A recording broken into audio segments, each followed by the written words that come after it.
Absolutely. I mean, I think you're referring to some of the research that Charles Poliquin did, biosignature modulation, Yeah, and I that's am. became very popular. And there's a lot of evidence that certainly supports it. And what I find is that that bears most relevance when you are very lean. So So it's already lean. irrelevant, Yeah, already lean. It's yeah, irrelevant for the average person because the average person has too much fat all over to worry about trying to lose that last quarter inch on their love handle. Once you get yourself down and you've lost that easy to lose stuff, yeah. okay, then that stuff matters. And Okay. so that's really that's it's in my book and that's all that stuff I talk about that stuff. But I find that if I jump into that first, people always want to know that stuff They first. You have they to know want the where it's magic. your They want they the want the magic. magic, yeah. And I'm like, dude, you come to me and you're licking the salt off your fingers, the bag of potato chip in your hand. I'm like, you're not ready for the magic, okay? Let's get you down so that I can start to see some. In terms of a man, I should start to see the top two abs before we worry about anything to do with hormone-specific body fat deposition. And when after that, though, yes, you're absolutely correct. Cortisol, for example, you mentioned sleep being one of your things. Sure. If you mess up a person's sleep, if you don't fix, I'm on this kick with all my clients I work with. If you don't fix your sleep, I'm not telling you anything else Done. because Yeah. sleep is number You one. can't beat If it. you can't beat sleep. It has to be fixed. Your sleep is off. Cortisol is going to be up. You're going to gain more fat in your midsection and all over, and your performance is going to suck. So fix your sleep. But it's absolutely true. The idea that cortisol, umbilical, belly button fat, love handles in terms of your love handle region, blood sugar relation there. Adding some ground flax seeds, fish oils can be useful for that. There's talk about that if you have, of course, thyroid issues, you accumulate more fat around your back, around your bra area, and that's all that Charles's Poliquin's biosig stuff. Estrogen related fat being between usually it's your hips, your butt, up, down towards your knees, that sort of area. Estrogen dominance, by the way, is a really important topic too. I mean, I don't know if we have time to go into any of that, Yeah, but go for it. it's I got all estrogen. day, Bruce. I just tell people 30 minutes as a guideline, but I got You all look day. like you have all day too. I might Estrogen get burned out here though if I stay out too long. estrogen dominance today, I do review blood work from clients on a fairly regular basis, and uh, estrogen levels up, testosterone levels down, very, very common. Low T is so common in men. Sure. Holy moly. And not just like low testosterone, not in terms of like, let's say you need medication, but just like you're just low normal and you Right. have poor absorption. So that's also an issue as well. But the estrogen issue is big because people are consuming a lot of soy foods. There's a lot of estrogen in our water. There's a lot of xenoestrogens in our plastics and Environment, stuff like sure. this, environmental estrogens, and they are definitely playing a role. In so much that they're finding that frogs in nature are changing sexes. So they're actually it can change the sex of these amphibians in nature because of all the environmental estrogens, which is Wow. shocking. Okay, Well, I think there's so there's some humans too that are having that problem, getting close to that. I've just seen the guys in the United States these days, and man, we need to man up a little bit, right? you do live in California, so I love California. You got an interesting group down there. Um, I see Sorry to lots cut of you off. I killed your train of thought there. no kidding. But it's certainly it's an important issue, and when you look at those things, and we look at hormones, when we're talking about that high estrogen, low testosterone, low thyroid output, certainly things that are affected by sleep, high cortisol levels, they can definitely bear relevance in terms of losing body fat, and they need to be addressed. But those are not the big rocks. I always tell people, move the Ah, big rocks first. yeah, Okay, you're eating, 1,000 calories above maintenance a day. That's your problem first. yeah. Okay. You fix that, and then I'll talk to you all day long about cortisol and about blood sugar and all these other things, thyroid and whatnot. But let's focus on moving the big rocks first. So that's always my message to my people when I work with, and then they get to have the other stuff. It's so true, Bruce. I mean, consistency on the basics is the magic, and I think that in reality, most people will get to an ideal body type, awesome performance, and really enhanced health just through the basics. If they really Yeah. just gave the basics like a good, let's say, 12 to 24 months. That's usually the window when I see people I've trained make like such a huge difference in their life that they don't even recognize the person they were before.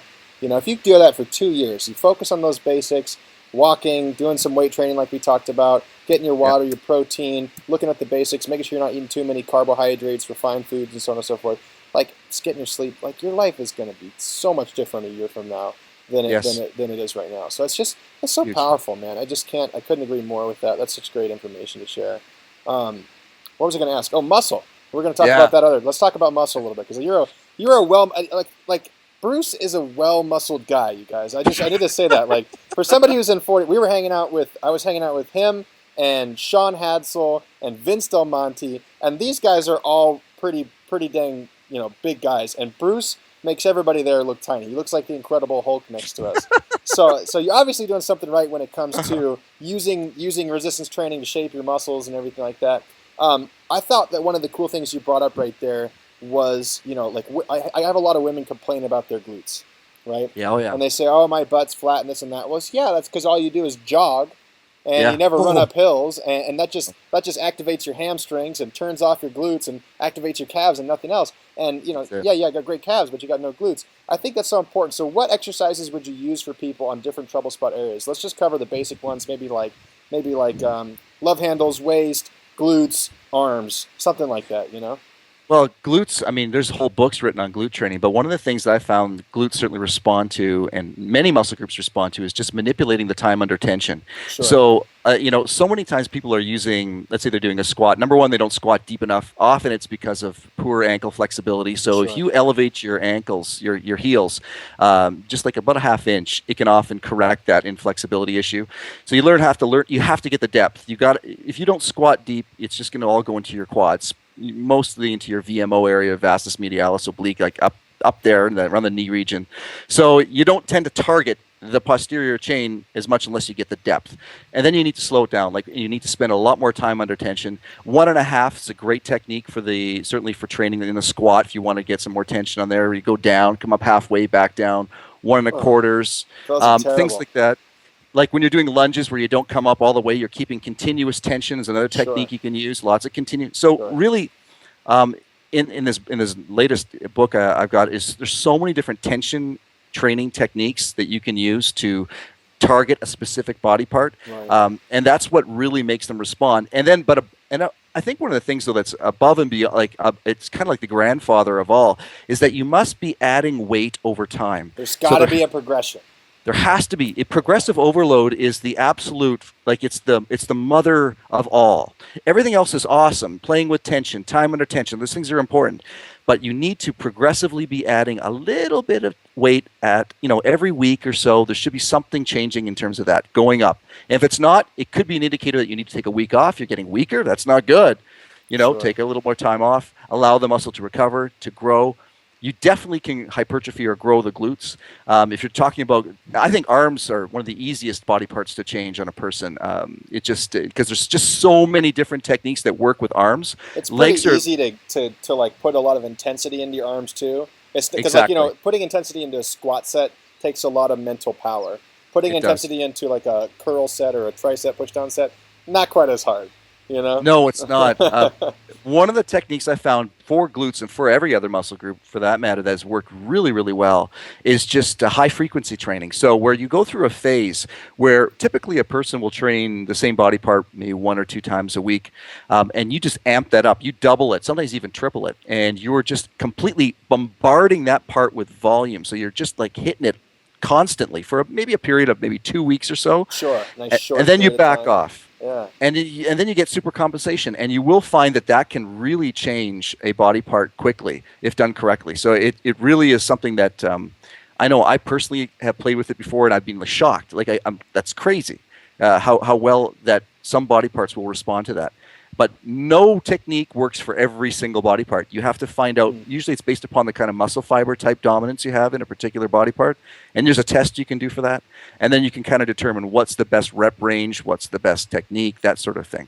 That's There's fantastic. science to it, but Yeah. it's fun though. It sounds geeky, but it really is fun. You treat like your body is your project. Yeah, yeah, and that's such a cool way to look at it too, because so many people are out there working on their house, building their businesses, washing their Yeah. cars, and then they go and they sit, like you said, on the couch eating potato chips and watching trashy TV, and Oh, it's just not the best way to go about it. And well, no. Bruce, I got one final question for you before we go to. This has been such a fun call, man. We're gonna have you back on the podcast at some point in the future to talk more about this stuff, because I know that you're just touching the top of the surface as far as what people can really do to manipulate the way they look, feel, and perform. But the last question I'd like to ask is, you're a successful guy. You've opened big giant training studios. You've written several books now. You have a successful business. What's your secret to success that you can share with people today?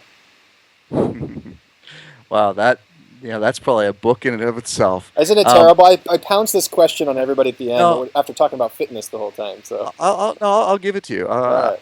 It's really what I do think, because when I look at my life and the journey that I've been on, we all have our own journeys, and I've worked with some really successful people. Just been fortunate to do that, because every time I get one of these people in front of me, I always want to know, how did you do it? Like, Right. how did a person start from nothing and become something so accomplished? And when I listen to these stories time and time and time again, you will hear certain commonalities start to come out. And there's one that just stands out more than any other. And I can see it in my own life too. And that is that every person during our life is going to be met with significant challenges. Like, it's the guarantee. I can't give you any guarantee in life other than this. You're Right. going to have times when it's going to really suck and it's going to hurt and you're going to cry and you're going to want to just stop. You're going to want to end it all. And everyone hits rock bottom. But the difference is, the people who succeed are the ones who get up, dust themselves off, and say, yeah, I'm keeping going, man. I'm not quitting. They don't quit. They get kicked around. They fail. They have everything bad happen to them, but they don't quit. Persistence is the key. You have to persist. Weight training and nutrition, all the stuff that we're talking about, and unfortunately, the infomercials make it look like it's really easy. That it's super, super simple. Hey, this is just takes 90 days or 30 days, or some of those 2 minutes in the morning, or whatever the crap they sell on television. But the truth is, it's going to take a long time. Chances are it's going to take at least twice as long as you think it will. It's going to cost more than you think, and it's going to hurt. So you really have to get your head around it. You can't quit. You just got to keep going. So that's the only choice you have. Just never quit, and you will succeed. I can't guarantee when, but I can guarantee you'll get there. Bruce Krahn, my man, that was about the best success secret I've ever heard on this show, man. That was fantastic. Bruce, I really appreciate you taking the time today. If you guys want to check out more about Bruce, I'll post a link below the show. You can check out his Trouble Spot training system. Otherwise, man, thank you so much for your time. Thank you, Tyler. It's an absolute pleasure.